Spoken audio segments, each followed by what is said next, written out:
Hello, it's Lion here with HobbiesofaMan once again, and today we're going to be doing our haul video. The angle or the wideness of the shot is a little bit different because I have some stuff that I wanted to show and I wasn't sure I could fit them in frame otherwise, so that is why it's like that. But yeah, today is the haul video for February. I have a lot of stuff.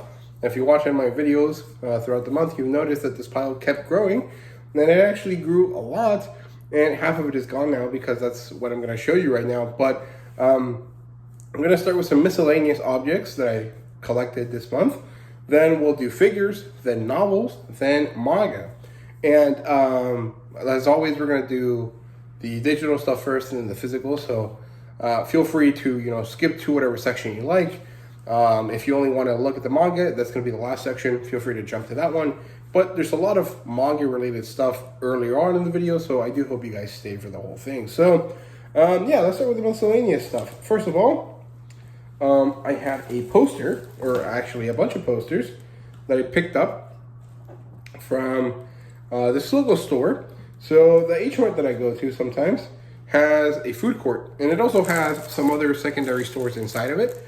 And one of the stores is called Kashi City, I think. And it's a little manga anime fandom merch store. And they have these posters, these set of posters.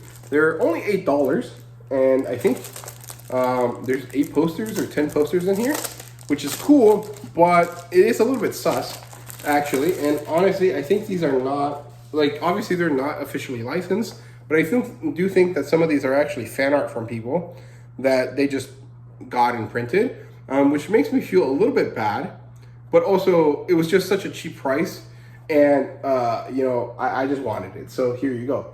I didn't realize that, it was probably fan-made stuff that they just got off the internet until after I had purchased it, and at that point I was like, okay, it's too late now, whatever. So I'm probably not gonna buy any of these again, but here they are. That's the first poster, and they're in this interesting material. It kind of feels like photocopy paper, or picture. No, how do I explain it? Okay, when you used to have to print pictures on specific type of paper, and I think you still do, that had a specific texture, and this feels kind of similar to that, but it doesn't have this kind of if you touch it, it's going to mess up kind of vibe to it. This one, I feel like I've seen the artist that does this, and I think I might even follow them on Twitter. So I'm definitely not going to put this one up because it feels kind of scummy to do that, right? But some of these other ones that I don't recognize, I don't feel too bad about. And some of them, I feel like they're just proper Japanese merch that just doesn't come to America. And they were like, okay, we'll just print our own version of it and sell it for really cheap, right? So that one was pretty cool, but I didn't like that some of the stuff looked kind of digitally made. Here's a poster in Wano. This one's cool, but it looks like it was stretched, so the proportions aren't really that great. So I'm not gonna display that one either. I've seen this one online as well. I don't know where or why or how, but I remember this one, so I'm probably not gonna show this one off either. But if you're a Zoro fan, this is pretty badass, right? So yeah, we have this one. I like this one as well, and I definitely follow the artist that made this on Twitter. So I'm definitely not gonna put this one up either, but it looks really good. I like it a lot. But the problem with this one is that one is from an artist that I follow on Twitter, and two, it's stretched, so it doesn't look correct. So kind of sucks. This one's cool. This one's directly from OnePiece.com, at least that's what it says down here. This one looks good actually, but I already have too many upright posters, so I prefer a sideways one. This one looks good too, but again, I feel it's kind of stretched, so I'm definitely never gonna buy any of these posters again. Any of these poster sets again, but everything else in their store is legit. So yeah, those are the posters that I got.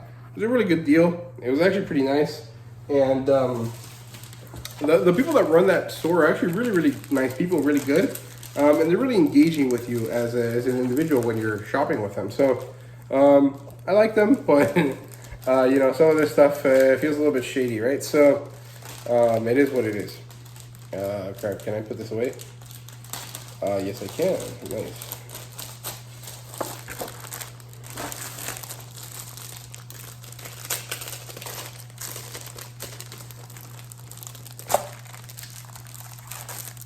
So yeah, this is probably the one that I'm gonna put up on my wall, and I'm probably gonna put it right here.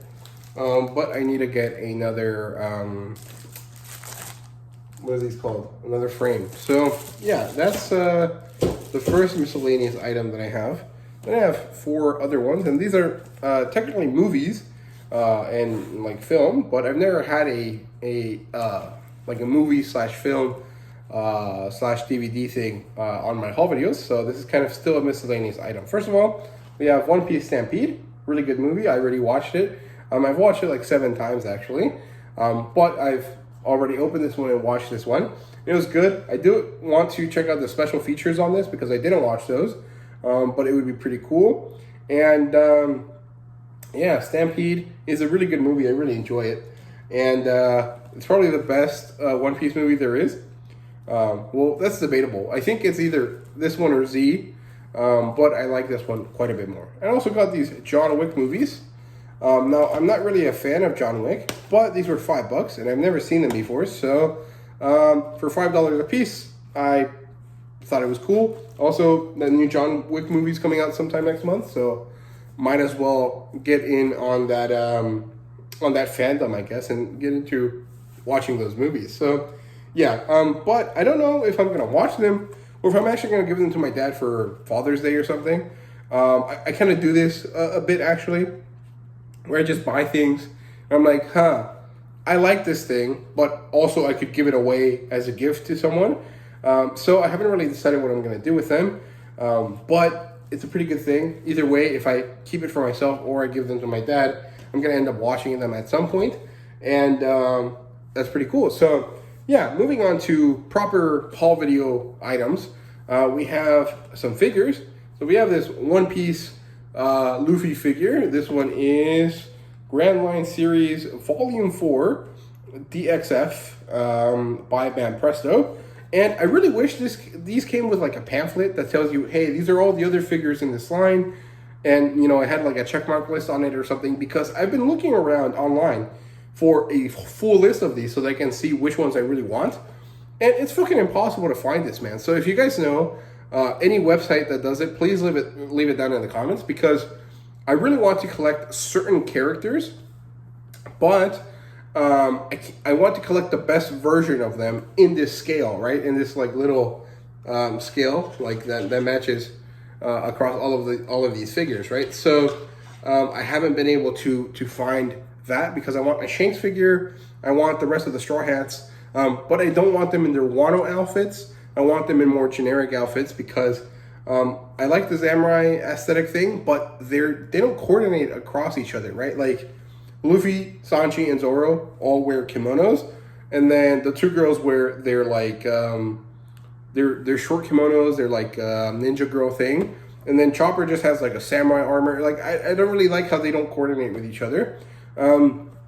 But if I can get them in more generic outfits, it doesn't matter if they don't coordinate, because they're all wearing their own thing, right? So yeah, it was a really good figure. I bought this also at that same store at a different day, because I go to that H Mart to buy groceries sometimes, but mostly I go there because they have a K-Dog stand there, Korean corn dog, and while I wait for the corn dogs to be ready, I go into the store and check out stuff, right? And I saw this, and I was like, well, I'm a little bit stressed right now. I could really use some retail therapy, and I had a bit of extra cash, so there we go. I picked it up, and this is actually the first. No,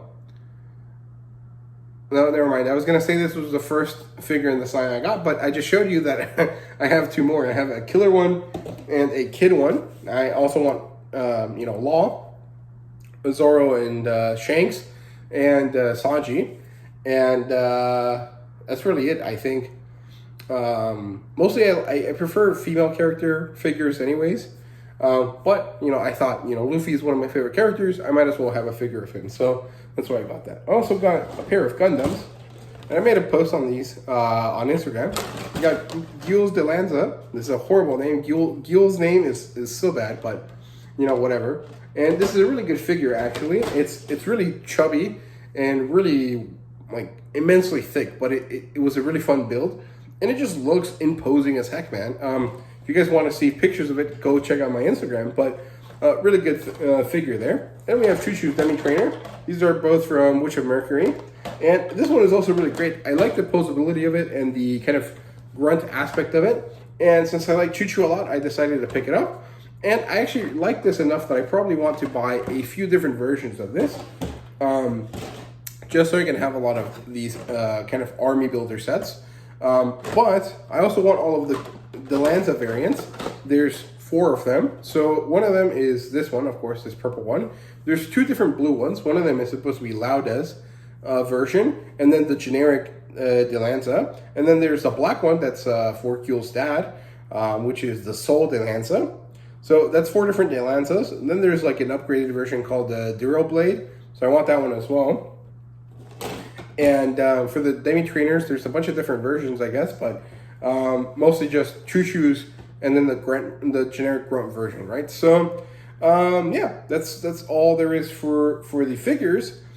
All right, let's keep going with the novel section. So I ended up getting a lot of free digital novels from self-published authors. So from author Clayton Snyder, I got Blackthorn, Demons Inc., Obsidian Psalm, River of Thieves, Thieves War, Cold West, Defiant Guardian, and Heroes Wanted, which is a lot of novels actually, but it's because this author was having some sort of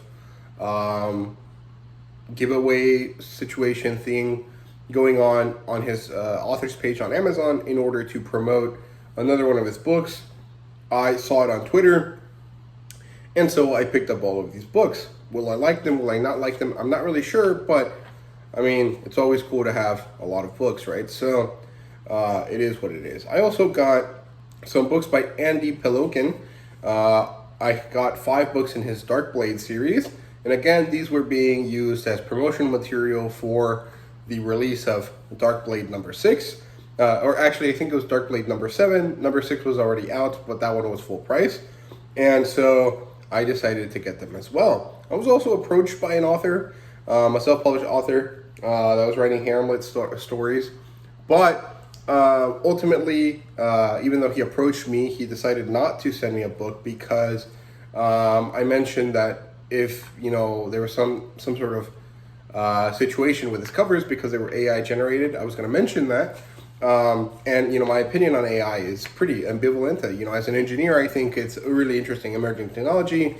But as a fan of artists, I understand that the worries they have are very warranted, right? But I mentioned, hey, I'm probably going to end up mentioning that your covers are AI. And he was like, you know what, never mind. If you mention that, people are going to automatically review bomb my book, and that's going to be very bad. And so, you know, I totally understood that. And he decided not to send me a book. So I was going to have more stuff on this list of digital stories, but turns out that the situation didn't pan out. So that's it for the digital stuff. Let's move on to physicals. So an author reached out to me. Technically, I think these 2 books are light novel-esque, but they're mostly harem-lit style novels. And they're the Akahoshi Sci-Fi Book Club. Here's volume 1 and volume 1 and volume 2. I don't necessarily like the art style on the covers. It's this kind of weird, like 3D rendered style, but it still seems interesting. I was actually pretty interested in the summary of the book. So basically, it talks about this boy who's a sickly individual, but he notices the battle between angels and devils, and that nothing is the way it seems. He ends up in high school in Japan, and he's bullied, he's separated from his group, he's ostracized by his classmates, and he ends up meeting some girls, creates a school club with them about science fiction, and from there, things get a bit crazy. And it kind of reminds me a little bit about Haruhi Suzumiya. It also reminds me a little bit of some other novels that I've read that are also self-published, but I can't really remember them off the top of my head. But overall, pretty interesting. The author that sent me these was very nice and a very kind individual. And there's these 2 books. I think he has more of them. And generally speaking, I think these books are very nice. They're self-published, and I think they're published through Amazon. So there are some issues, like the books don't align properly. Like the height difference is there. It's not very large, pretty small, maybe a millimeter, but it is still noticeable. And there's some damage with the shipping, but that was not the author's fault. That was just kind of Amazon. And it is what it is. Overall, these books seem pretty cool. They're about 300 pages each, and they have pretty good spacing on them. So I'm looking forward to reading these Akahoshi book club books here soon.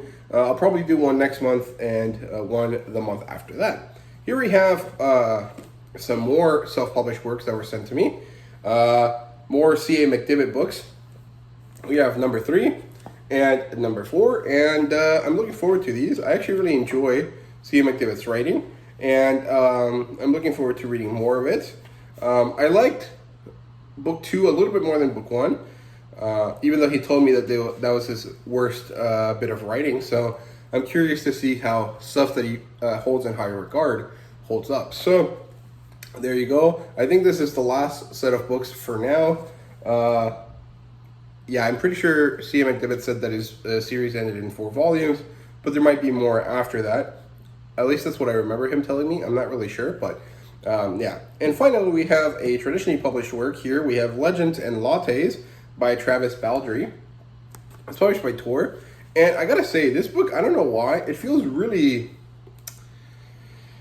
cheap. Like, it's really light, which isn't really a problem, but it doesn't have the vibe of like a good book, if that makes sense, which is kind of odd. And also the book has like bloomed, I guess. I don't know what to call it, but like usually books are very clearly like squared off, right? When you first buy them, and then as you read them, they become, they expand, and they kind of curve a little bit around the edge, right? But this one was already like that. And I'm guessing it's just humidity, but I don't know. Something about this book just feels a little bit cheap. But I'm pretty excited about this one. It's kind of not really the first slice of life fantasy series that, is available in English. But I think it's one that was really popular recently, and I'm pretty excited to read it. This one also says that this edition comes with a bonus prequel story. And I got this at Walmart, so that's pretty cool. It was $12, I think. So really nice price, since the MSRP on the back is $18. So yeah, that's it for the novels. Let's move on to comic books next. Okay, so here we are with the comic books. So we have Rogue Sun number 10. Let me actually do it this way. We have Moon Knight number 20, I think. Yep, 20. We have Red Sonja number 3. This one should be Dawn Attack number 2. I really like the art style here. There's 2 different art styles, actually. The first art style is kind of it's like a flashback story, so they have a different artist doing the art, or at least I think so. And it looks really interesting when you switch back to Diego Yapur's artwork, which is really, really nice. A little bit stiff, and I think that's due to the coloring, but overall, the art style in Dawn Attack is pretty good. The story is so-so. We have Death Dealer number 9. The ending of this was pretty cool, mostly because there is hot chicks in it, but it is what it is. Then we have Deadlucky number 6. This one was the ending for this story arc, and generally, I think it was okay. I need to read all of them in one go, and then review it, because I'm not really sure how I feel about it. Here's the ending to the least we can do, and I'm definitely not going to follow this story anymore. I'm going to do a full review for it. But it had a really interesting premise early on, and it had a pretty cool kind of feeling to it. But then it devolved into this kind of just like slice of life in a shitty kind of world kind of vibe to it. And it didn't really work for me all that much, so I think I'm going to stop collecting it. Then we have Titans United Blood Pact. I like the art style here, but there was nothing really interesting going on story-wise, but thankfully that is the end. So I only have 2 Marvel or DC series left to collect, which are Moon Knight and Dark Knights of Steel, and after that I will clean my hands of Marvel and DC and only focus on indie comic books, right? Which is generally what I would prefer. We have The Last Barbarians. I like the cover, but it doesn't match the art style inside at all. I like the art style inside, but I was expecting a little bit more similar to this. However, it's not really that big of a deal. I think it actually works out well. And I'm not really sure who this character is supposed to be on the cover, but there is a character at the very end of the story that looks kind of similar to this. So I'm guessing that's who they're supposed to be. But I think it's just an appealing cover, so that's why it's there. We have Barbaric number 2 from book 3. And this one was a pretty good volume. There really isn't too much to say about that one, though. And then we have finally Inferno Girl Red number 2. And I really like Inferno Girl Red a lot. So yeah, that's it for the comic books. I didn't have any digital comic books or any trades that I picked up. So there you go. And finally, we're down to the manga. Okay, so let's do these by size. First, we have Record of Ragnarok number 5, which was pretty good, actually. I enjoyed the ending of the Kojiro fight. And I also found the Hercules Jack the Ripper fight to be better in the manga than in the anime. However, I don't really like Jack the Ripper, and I'm not really sure why. But I also really don't understand why everyone seems to love him. I'm guessing it has to do with development that Jack the Ripper gets later, since he doesn't die in his fight. But overall, I find Jack the Ripper to be a pretty uninteresting character. Even though everyone in the story and everyone outside of the story, you know, readers, seem to think he's some really epic character. And I'm not really sure why that is, so I'm looking forward to figuring that out. But honestly, it could just be like a Chainsaw Man situation where it was just happening at the right time, at the right group of people, in the right setting, and then it just made everyone really like it, even though it's really not that good. But, you know, it is what it is. Then we have Drifting Dragons number 12. I have not read this book yet, but it's really good. I love this series so much, and I'm really excited to see where it goes. I honestly don't really remember what happened at the end of it, at the end of the previous volume. I think Vanabelle got back with the crew, and there was some sort of issue there about whether she was going to stay with them or go back to her kingdom. So I'm pretty interested to see where this goes, and I really love this cover. It's just really colorful. It has a lot of blue, because most of these covers do, but the yellow from the omelets or whatever they're eating really pops, and I really like it. So there you go. That's Drifting Dragons number 12. Then we have a bunch of Spy Family, and if you guys have been following my channel, you guys know that I bought Spy Family 1 and 2, and then I decided I was not going to read it physically. I was going to read it digitally, and I gave those 2 books to my sister. Then there was a sale. There was a Target sale where if you buy one, you get the other one half off. And the books were already at $8, so buying one and getting one half off is basically buying 2 books for the price of one, with the already included discount that Target and Walmart do for the books, right? However, when I went to buy 4 of these books the first time, the guy that was ringing me up actually gave me an extra discount. I'm not really sure why. I think he might have messed up, but he gave me a secondary discount that he put in himself, and it actually made the books even cheaper. So I actually ended up getting all of them for, what would it be? Like $40. Like all 8 that are out for $40. So I only paid for half of them, basically, which is awesome. And I think if I had not gotten that extra discount, I would have paid $60 for them, which is still good, but I really liked my situation. It was pretty cool. I usually don't get lucky like that. And I was going to say something. I would have said something usually, but by the time I realized that this guy had given me an extra discount, I was already, you know, at my house. So yeah, otherwise I would have told them, hey man, are you sure that that's correct? But you know, it is what it is. So here you go. We have Spy Family number 1. This one I think is a Italian print. The color is slightly different. And I really like that this first book has color pages, but I really think it's a shame that the rest of them don't. Here's number 2. And here you go. As you can see, there really isn't a color page. And there's also this like random blank page in the front. I'm not really sure what that's supposed to be there for. But as you can see, there was an image here and it wasn't in color, which kind of sucks. There's number 2. This one is an American print. Here's number 3, also American. Here's number 4. I really like this cover, but this is an Italian print. The color is off and the thinness of the book is slightly more noticeable than the other ones. Here we have number 5. Number 6. Number 7, I like this kid, and his chair is really cool. And number 8. Number 9 comes out next month, and I'll probably end up picking it up, although I do have to catch up on these. And yeah, like I was saying, I think it's a real shame that none of these books, except the first one, have color pages. And I don't really understand why, because Kaiju number 8 has a bunch of color pages all over the place.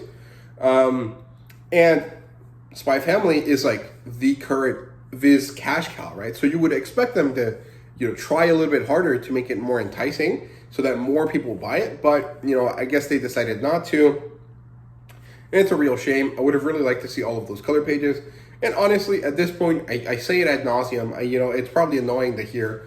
But if we're paying premium prices for these books, almost 2.5 times more than they would cost in Japan, even though they're translated, I understand that. I really feel like they should just give you all of the bells and whistles that they can. All of the color pages that come with the book, even if they're put at the beginning or out of order or whatever. Like, I just feel like they should get all of those little extras to us. The ones that come with the book, not the ones that are like, like bookmarks and stuff. Like, I really wish they would give those to us too. But generally speaking, I just really want color pages in my manga because they're a nice little treat. And, if I'm paying premium for them, I would really like all of the books that I buy to have all of the little treats that come with them, right? So it is what it is. I'm never going to change anything, but I will continue to complain until hopefully someone listens. So moving on, we have Go-Go Loser Ranger number 3. I love this cover. However, I really wish that the character on the cover was this version of him instead of whoever he's cosplaying as. Because, all of the other characters have like ranger outfits. And I would have really liked to see the fighter outfit represented on the cover. It might still happen later on. I'm not really sure. But I would have really liked to see it on that cover. Then we have volume 23 of Komi Can't Communicate. And I love this cover so much. Komi looks wonderful in this cover, and I really like her. Then we have Chain Soldier number 3, which is nice. I love this cover a lot. And I'm excited to see what happens in this. And see, this one has color pages in every volume too. Maybe not as many as I would have liked, but it is what it is. Still cool. And yeah, I'm excited to see what happens in this volume. And then we have 2 more volumes here, and these are from Spain. So we have Grash Ross number 2. This is written by the same guy that did Blue Lock. But the art style is, but the art is by some other guy. And I think it's the guy that did Dolly Kill Kill. Or Kill Kill Dolly. I don't remember what the name of the series is, but I reviewed it on the channel before. And yeah, so Grash Ross is a Neanderthal story, I guess you could call it, or like ancient human story about this kid that has a prophecy around him because he was born on some eclipse, and he has to battle these giant mammoths. So that's pretty cool. Then we have Creed Blood here, volume 1. This is a Western story, and this is by Masasumi Kakisaki, who is a author that I really like. He's done Bestiarius and Hideout. And this edition is really great. It has color pages. These are kind of traditional pages with ink on them instead of, the glossy comic book style pages. But it looks really, really good. And I'm pretty excited to read this. So, yeah, that's it for me. I hope you guys enjoyed. That's all I have to show you this haul video. And yeah, it's a lot of stuff, actually. I wasn't expecting to get all of this stuff that I got this month, but good things came my way and I was able to pick all of this stuff up. And honestly, I think from now on, it's going to be a pretty downhill battle. We're going to end up not getting as much each month, and that's just how it goes. So yeah, that's all I have. I hope you guys enjoyed the video. If you did, please leave a like, subscribe, and comment down below. Let me know what you thought. Let me know what you got this month as well. Your prized object that you got this month. Let me know down in the comments. And thank you guys very much for watching. See you guys later.